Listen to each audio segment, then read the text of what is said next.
I'm Tyler. And I'm Katie. You're listening to Not-Stalgia, the podcast that puts the meep in meep meep. The meep and meep meep, huh? Kate, Can't all be winners, can they? Have you seen,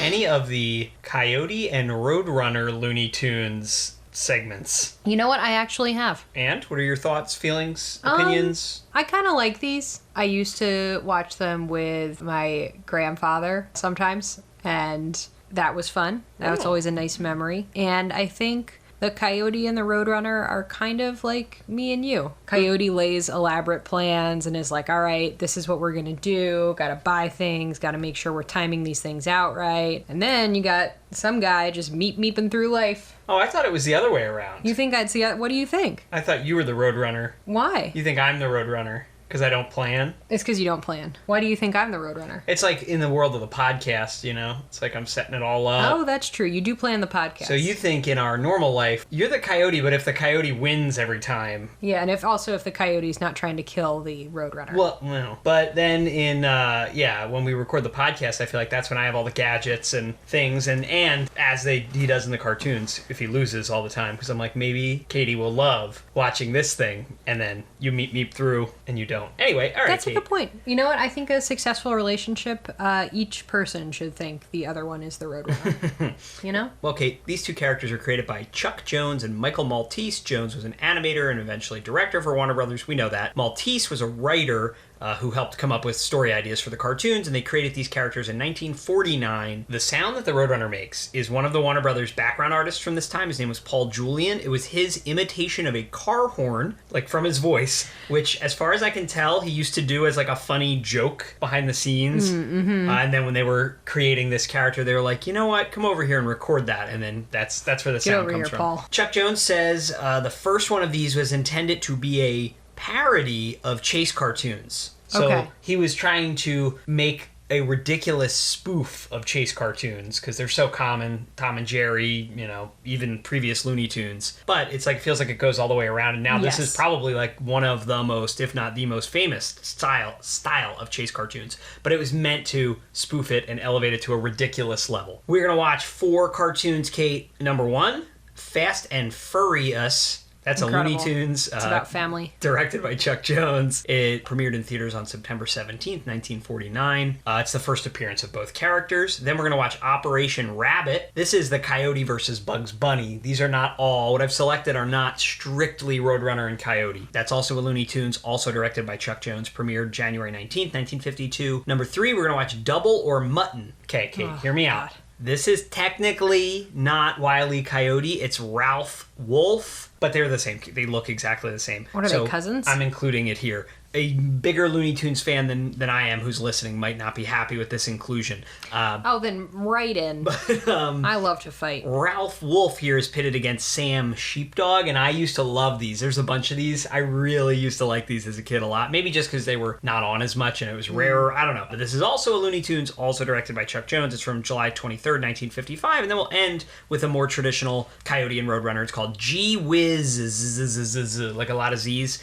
It's another Looney Tunes, directed by Chuck Jones, May 5th, 1956. Ready to watch? Accelerati Incredibus. What is it? You ever seen a real Roadrunner? No. Have you? Kind of wild looking. In person? Maybe. We didn't see one when we were in Arizona? I don't think so. Okay. I mean, maybe. I wasn't paying attention.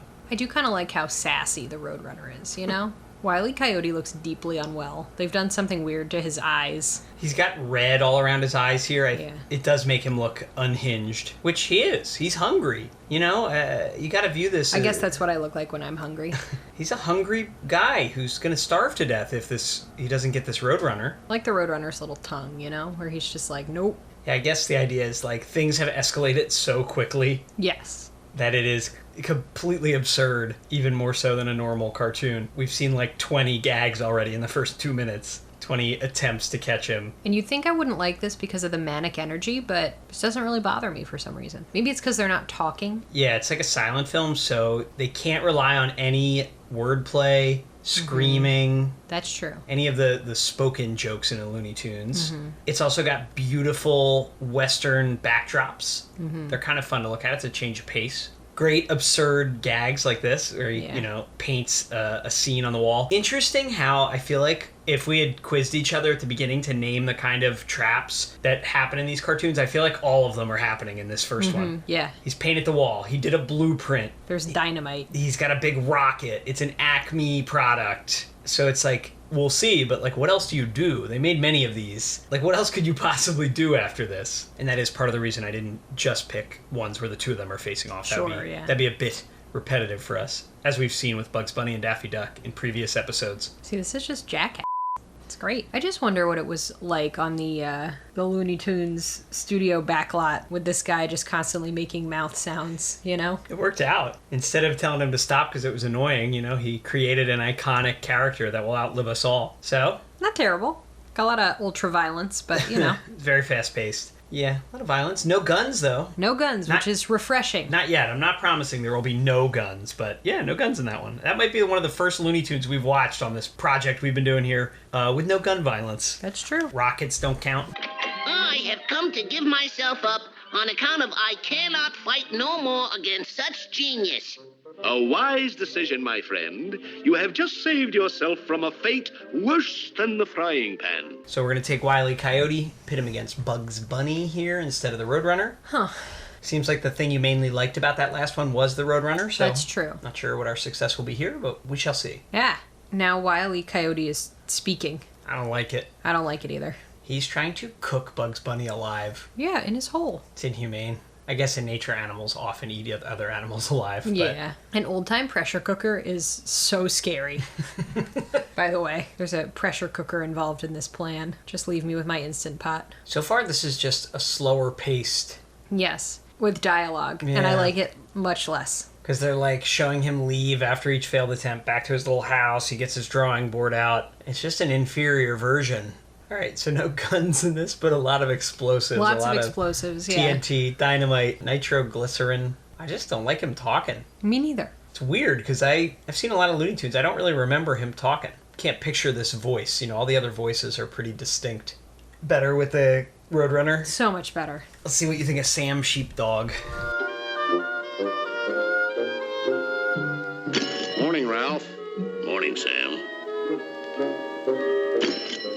You just like Sam the Sheepdog's peculiar build. I do like that they get to clock in. I always thought this was so right? funny. Like once it was explained to me. Ralph Wolf and Sam Sheepdog clock in every morning. To their, rivalrous... existence. Yeah, very clever. You ever had a job where you had to clock in? I mean, I had to clock in at the bakery. But sort of. With a punch card? No, you just wrote the time that you came in. Right. I had a card at Giant I had to do. Yeah. For real. Otherwise, they'd be like, you weren't here on time. Ralph Wolf and Wile E. Coyote are the same. Oh, yes. Well, the red nose is the only difference. That's how you tell the difference? Yes. And his voice is different once you've heard Wile E. Coyote talk. And he doesn't have the red eyes either. But True. Yes, for all intents and purposes, he's exactly the same. I think they were just I guess Coyote doesn't exist in this biome. I like how cute the sheep look. I like these so much. There was a video game that came out for some reason in the late 90s or early 2000s that was just this. It was called Sheep Raider, Tomb Raider, and you played as him and had to do this. But it was super hard. I really wanted to play it, and I could never get past the first couple levels. It was like a stealth game where you had to sneak around and get the sheep. This is nice. It's a little different than a Coyote cartoon because he's trying to steal the sheep while the dog watches over them. I mean, it's slightly different, more than the Bugs Bunny cartoon was.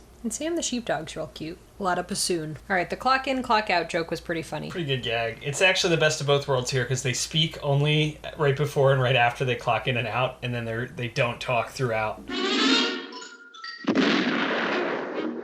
Is this the music that plays in your head constantly? Perhaps. I feel like as much as I don't like sound effects and almost anything else, the sound effects really do work here. Speeding up, slowing down, taking off. They've mastered animation techniques so well here. The Roadrunner you only ever see as a blur or completely stopped. All right, we've got our first gun. Yep. But the joke is the Roadrunner is faster than a bullet. The bullet is confused. backgrounds are kind of weirdly abstract this time. You know what? I'm not saying that these taught me how to read, but I don't think they hurt. You only can understand the jokes in these Roadrunner and Coyote cartoons if you read the Latin names, the Acme product boxes, the blueprints. I just like seeing the Roadrunner happy in his natural habitat, pecking the ground. Well, that's because at the time I was watching these on TV as a child, you were probably watching a nature documentary that was just a Roadrunner pecking on the ground. Hey. I always like when a character goes through a wall or a solid surface and leaves a hole in exactly their shape. Look how cute he is, pecking the ground. I feel like we're glossing over the fact that the Coyote is an incredibly gifted painter to make these backdrops. Good night, Ralph. See you tomorrow, Sam. What's your assessment in the final analysis? I will say I enjoyed these, especially the first one and the last one with just Roadrunner and Wile E. Coyote more than I have other Looney Tunes that you showed me. Okay. All the bugs and all the Daffy. I think I like the fact that they don't speak, you know? I think that's kind of fun little challenge for like how do you represent all this stuff. Yeah, music's good. You mostly liked watching the Roadrunner peck at the ground? I did. I really liked it. Okay. I just like seeing an animal be happy, you know? One time during the Super Bowl, Cartoon Network just aired all these all day and like kept score was their joke, which I watched instead of watching the Super Bowl because I was such a weird little guy. Yeah, I enjoyed these. The one where he fought Bugs Bunny, not my favorite. No, I did not like hearing him talk. I loved hearing him talk though when he was punching in yes, Sam Sheepdog. That was a good device. But again, like this keeps happening to us. Maybe I need to learn my lesson here. They do get a little repetitive. They do. You know, if we had watched 4 of just the traditional Coyote Roadrunner, we would have been so over it. Even just 2 of them was a lot. You know, there's only so much they can do. Okay, he makes a painting, but the coyote goes in it. And then the next one, he makes a painting, the coyote goes through it, he goes in it. You know, clever. But again, maybe they're not meant to be consumed this way. I don't know. But for you now, this is at the top of your Looney Tunes, but maybe not by much. Yeah, they're up there. Okay. Well, we'll continue. There's a few more we gotta investigate a few more guys. Porky Pig, Sylvester and Tweety, Pepe Le Pew, Speedy Gonzales. It's getting worse and worse. We'll see. All right, Kate. Thanks for watching. Do you have an impression of the Roadrunner? Do you do one? Meet. They're used to this desert weather, but when these two play away from the desert, that's when they have trouble adjusting. Remember the Roadrunners games in Buffalo? Yeah. Hey, that was back in early December. Gotcha. That snow really affected his running game. Actually, it was more of a stopping game. A little trouble. Hey, Jerry, tell me this. How does the weather affect Wile E's game? Same kind of thing, Lenny. Although when Wile E's playing in cold weather, it doesn't affect him as much as it does that Acme gear of his. When you get your Acme rocket launcher or your Acme atomic skates, a lot of times antifreeze and snow tires don't come standard. And that can be a real problem. It's a real problem, guys. I tell you that luckily then both teams are playing with a home field advantage, so it should be a fairly even matchup. Well, I wouldn't exactly say that with these two.